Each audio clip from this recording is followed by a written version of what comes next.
ரூ. 25,00,000 இருந்தால் போதும் இந்த வீட்டை நீங்கள் சொந்தமாக்கலாம்னு போன வீடியோவில் சொல்லியிருப்பேன். இந்த வீடியோ எதுக்குன்னு பார்த்தீங்கன்னா டீட்டெயிலாக சொல்கிறேன் கேளுங்க. முன்னாடி பார்த்தீங்கன்னா காடு அப்படின்னு பார்த்தீங்கன்னா சொல்கிறாங்க. காடெல்லாம் கிடையாது, அது கமெண்டில் பார்த்தேன் நான். என்ன தம்பி காடு மாதிரி இருக்குது அப்படின்லாம் கேட்குறாங்க. காடெல்லாம் கிடையாது, அது பார்த்தீங்கன்னா இடம் தான், மரம் இருக்கிறனால பார்த்தீங்கன்னா அப்படி தெரியுது. ரோடு பார்த்தீங்கன்னா ஒரு 10 மீட்ரு 20 மீட்டர்லேயே பார்த்தீங்கன்னா நமக்கு ரோடு இருக்குது, ஓகேங்களா. உள்ளே வந்தோம்னா பார்த்தீங்கன்னா கார் நிப்பாட்டுறதுக்கு, பைக் நிப்பாட்டுறதுக்காக இடம் இருக்குது. அதுக்கப்புறம் பார்த்தீங்கன்னா வீட்டு படி கால் வச்சோடனே பார்த்தீங்கன்னா போட்டிக்கோ இருக்குது. ரைட் சைடில் பார்த்தீங்கன்னா அட்டாச்சு பாத்ரூம் 2 இருக்குது. ஒன்று குளிக்கிறதுக்கு, ஒன்று டாய்லெட்டுக்காக. அதுக்கப்புறம் பார்த்தீங்கன்னா ஒரு கேட் இருக்குது. கேட்டுக்குள்ளே வந்தோம்னா நடுவில் தான் நம்மளுடைய ஹால் இருக்குது. டிவி பார்க்குறது எல்லாமே பார்த்தீங்கன்னா பார்த்துக்கலாம். லெஃப்ட் சைடில் பார்த்தீங்கன்னா சமைக்கிறதுக்காக ஒரு கிச்சன் கொடுத்துருக்காங்க. கிழக்க பார்த்துமே கிச்சன் அருமையாக தான் இருக்குது.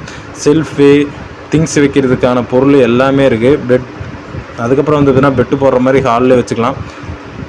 உள்ளே வந்தோம்னா பெட்ரூமில் பார்த்தீங்கன்னா உங்களுக்கே தெரியும் ப்ரைவசிக்காக ஒரு 10-15 பேர் பார்த்தீங்கன்னா ஃபேமிலியாக தான் படுக்கலாம். பெட்ரூம்லேயே பார்த்தீங்கன்னா செல்ஃப் இருக்குது, ஜன்னல் இருக்குது. அதுக்கப்புறம் பார்த்தீங்கன்னா நிறையா இருக்குது. லொக்கேஷன் சொல்கிறேன். ஈசனத்தம் குஜிலியம்பாறை போகிற ரோடு சூலபுரம் பக்கம்தான் பார்த்தீங்கன்னா நம்மளுடைய அழகான வீடு இருக்குது. டிஸ்கிரிப்ஷன்லேயும் ஸ்க்ரீன்லேயும் பார்த்தீங்கன்னா நம்பர் தரேன். கான்டாக்ட் பண்ணி டீட்டெயில்ஸ் வாங்கிட்டு நேரில் வாங்க. பிடிச்சிருந்தா ரேட்டை பார்த்து பேசி பார்த்தீங்கன்னா வாங்கிக்கலாம். மறக்காமல் சப்ஸ்கிரைப் பண்ணுங்கள்.